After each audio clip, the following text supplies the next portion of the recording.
Hello, my dear students. How are you all? I hope that you are happy, healthy and fantastic. You are welcome to Symbolic Education. Symbolic Education में आपका स्वागत है. Dear students, हमने अपनी last class के अंदर study की थी पोएम नंबर 6 जिसका नाम है नो मैन आर फॉरेन, यानी कि कोई भी मनुष्य हमारे लिए अजनबी नहीं है, सभी हमारे जैसे होते हैं. यह कविता आपकी क्लास 9th की इंग्लिश की बुक बिहाइव में से ली गई है. तो आज के इस क्लास के अंदर हम इस पोएम से जुड़े हुए क्वेश्चन सीरीज को शुरू करने वाले हैं. मुझे आशा है कि आप सारे क्वेश्चंस को बड़े ध्यान से सुनेंगे और उनके आंसर को समझने की कोशिश करेंगे, जिससे कि आप अपने इंग्लिश को इम्प्रूव कर सकें और अपने आने वाले एग्जामिनेशन में अच्छा परफॉर्म कर सकें. तो आइए शुरू करते हैं, लेते हैं इनके क्वेश्चंस को. So, dear students, as you can see here that there are 4 questions related to this poem in this question series. इस क्वेश्चन सीरीज में इस पोएम से संबंधित 4 क्वेश्चन आपसे पूछे गए हैं और पहले क्वेश्चन में आपके सामने 2 पॉइंट पूछे गए हैं. तो पहले पॉइंट में आपसे पूछा गया कि बीनीथ ऑल यूनिफॉर्म, इससे आपका क्या तात्पर्य है. Beneath all uniform, what uniforms do you think, आप कौन से यूनिफॉर्म के बारे में विचार करते हैं. The poet is speaking about, जो कि कवि हमें बता रहे हैं. यानी कि इसमें पूछा गया कि कवि इस वर्ड के द्वारा कौन से यूनिफॉर्म के बारे में बातें कर रहे हैं. तो इसके आंसर में आप लिखेंगे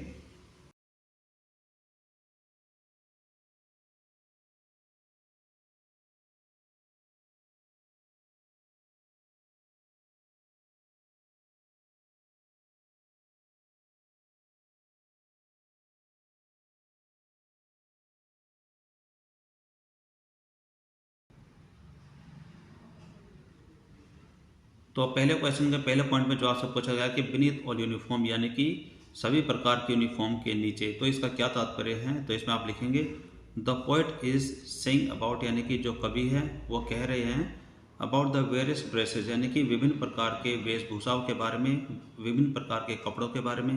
that people of various country, जो कि अलग अलग देशों के जो लोग होते हैं, वियर, जो कि अलग अलग देशों के लोग पहनते हैं. बट बीनीथ देम, यानी कि उन सब के नीचे, the human body is same, मानवीय शरीर बिल्कुल सेम होता है, बिल्कुल एक जैसा होता है. तो इसका मतलब ये हुआ कि जो कवि है वो अलग अलग प्रकार के कपड़ों के बारे में बात करते हैं, जो कि अलग अलग देशों के जो लोग हैं वो पहनते हैं, लेकिन उन कपड़ों के नीचे मानवीय शरीर बिल्कुल सेम होता है, बिल्कुल एक जैसा होता है.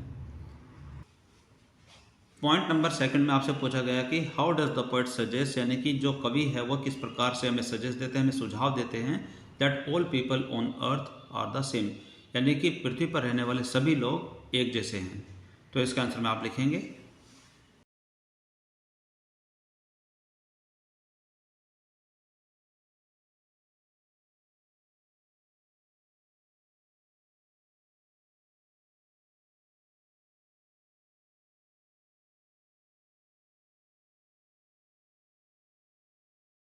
तो इसका आंसर में लिखेंगे कि द पोएट सेज, यानी कि कवि कहते हैं कि that nobody is different and peculiar, यानी कि कोई भी व्यक्ति विभिन्न और बिल्कुल भी अलग नहीं है, बिल्कुल हमारे जैसे हैं. नो कंट्री इज फॉरेन, कोई भी देश विदेश नहीं है, प्रदेश नहीं है. A single body breathes beneath all uniform, और एक जैसा शरीर हर प्रकार की ड्रेस, हर प्रकार की वेशभूषाओं के नीचे सांस लेता है. Moreover the land is same everywhere, और जो धरती है जिस पर हम रहते हैं वो हर तरफ बिल्कुल एक जैसी है. अब लेते हैं क्वेश्चन नंबर 2. क्वेश्चन नंबर 2 में आपसे पूछा गया कि इन स्टेंजा 1, यानी कि पहले स्टेंजा के अंदर फाइंड 5 वेज, यानी कि 5 प्रकार के रास्ते ढूंढे इन विच, जिसके अंदर वी ऑल आर अलाइक, हम सब बिल्कुल एक जैसे हैं. पिक आउट द वर्ड्स, और उन शब्दों को चुनिए.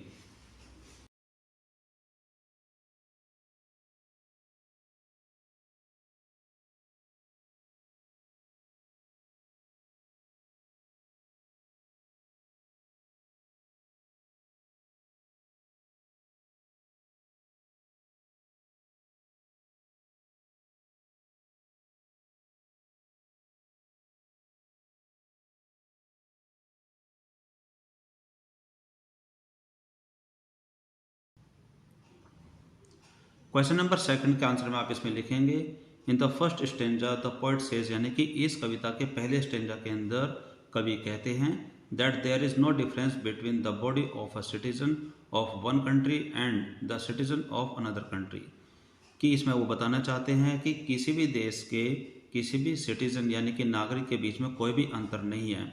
कोई भी अंतर नहीं, कोई भी भिन्नता नहीं है एक देश के सिटीजन में और किसी दूसरे देश के सिटीजन के अंदर।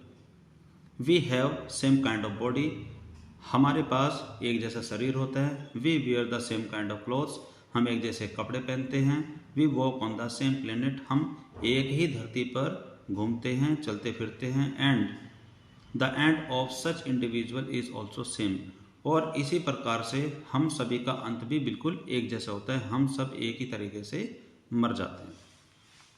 क्वेश्चन नंबर 3 में आपसे पूछा है कि how many common features can you find in stanza second, pick out the words.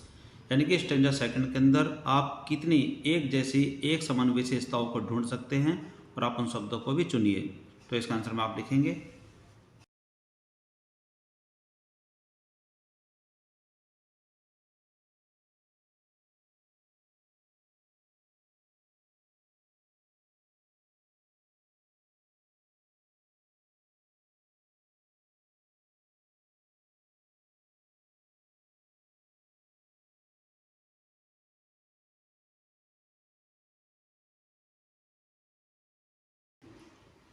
Question number 3 के आंसर में आप इसमें लिख सकते हैं कि there are many common features given in the stanza of this poem. यानी कि इस कविता के सेकंड स्टेंजा में बहुत सारी एक जैसी समान विशेषताएं दी गई हैं जो कि निम्नलिखित हैं, जैसे कि sun, air, water, same hands, peaceful harvest required for food. यानी कि इसमें एक जैसा सूर्य है, एक जैसी हवा है, पानी है, एक जैसे हाथ हैं और शांति से खाने के लिए हमारे पास एक जैसी फसल है। क्वेश्चन नंबर 4 में आपसे पूछा गया कि whenever we are told to hate our brothers, यानी कि जब भी हमें अपने भाइयों से नफरत करने के लिए कहा जाता है, उनके खिलाफ खड़े होने के लिए कहा जाता है, तो इसमें आपसे पूछा गया कि when do you think this happens, यानी कि आपके अनुसार यह कब होता है, एंड वाई, और क्यों होता है। हु टेल्स अस, कौन हमें कहता है।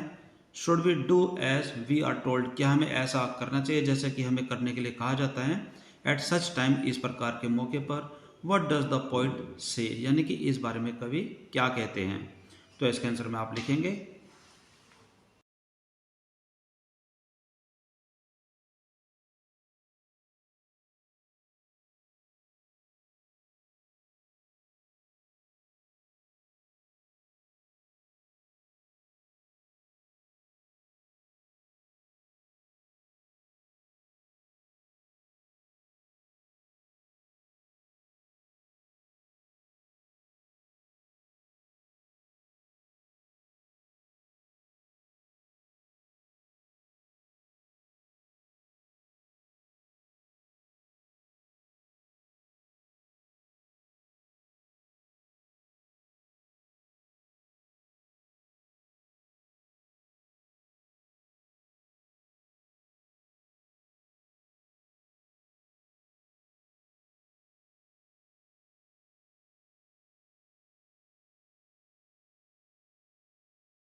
क्वेश्चन नंबर 4 के आंसर में आप इसमें लिखेंगे कि sometimes some selfish people instigate the innocent people to harm others, यानी कि कभी कभी कुछ स्वार्थी जो लोग होते हैं वो मासूम लोगों को भड़काते हैं एक दूसरे को नुकसान पहुंचाने के लिए। They do it for their own benefits, वो सब अपने निजी स्वार्थ के लिए करते हैं, उसमें किसी का कोई भला नहीं होता।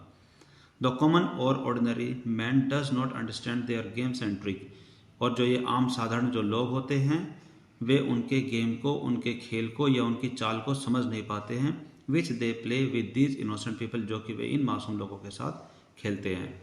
आगे कवि ने इसमें बताया है, आगे आप इसमें लिख सकते हैं कि they teach to hate to our brothers around us, यानी कि वे हमें हमारे आसपास जो हमारे भाई रहते हैं उनसे नफरत करना सिखाते हैं। They tell them to make riots everywhere, वे उनको हर तरफ दंगे फसाद यानी कि नुकसान करने के बारे में ही कहते हैं। द पोइट सेज, कवि कहते हैं कि that one should not follow anybody's this kind of advice, कि भाई किसी को भी, किसी व्यक्ति की भी इस प्रकार की सलाह को कभी मानना नहीं चाहिए विदाउट ब्रोडिंग ओवर इट, कि भाई इस पर विचार विमर्श किए बिना, यानी कि बिना सोचे समझे कि भाई इसमें हम सबका फ़ायदा है या फ़ायदा नहीं है, इन सब पर बिना विचार किए कभी भी इस प्रकार की सलाह को मानना नहीं चाहिए। द पोइट रिपीटेडली सेज, यानी कि जो कवि वो फिर से हमें कहते हैं that there is no difference in them, कि भाई उनमें और हमें कोई भी अंतर नहीं होता। द फॉरनर, कि भाई हमें और जो विदेश में जो लोग रहते हैं, जो अलग जगह पर रहते हैं, वो और हम बिल्कुल एक जैसे हैं। The people of entire world are same, कि संपूर्ण विश्व के जो लोग हैं वो बिल्कुल एक जैसे हैं। तो वो कहते हैं कि भाई हमें इस प्रकार के लोगों की कभी भी सलाह नहीं माननी चाहिए जो कि हमें किसी का नुकसान करने के बारे में भड़काते हैं। सो डियर स्टूडेंट, आज की इस क्लास के अंदर हमने आपकी poem number 6 no man are foreign, यानी कि कोई भी मनुष्य हमारे लिए अजनबी नहीं है, इस पोएम से जुड़े हुए क्वेश्चन सीरीज को हैंडल किया। आई होप दैट आपने सभी क्वेश्चंस के आंसर्स को बड़े ध्यान से समझा होगा और इनसे कुछ सीखने की कोशिश की होगी। अगर आप इन सारे क्वेश्चंस को बड़े ध्यान से सुनते हैं और आप हमारे सारे वीडियो को एक एक करके और हमारे चैनल से जुड़े रहते हैं, तो इस तरीके से आपकी इंग्लिश भी काफ़ी इम्प्रूव हो जाएगी। तो बने रहिए हमारे चैनल के साथ। तो आज की क्लास में सिर्फ इतना। This is all for now for today's class. अब हम मिलेंगे हमारी अगली क्लास में with a new chapter, with a new topic. Till then bye bye, have a nice day.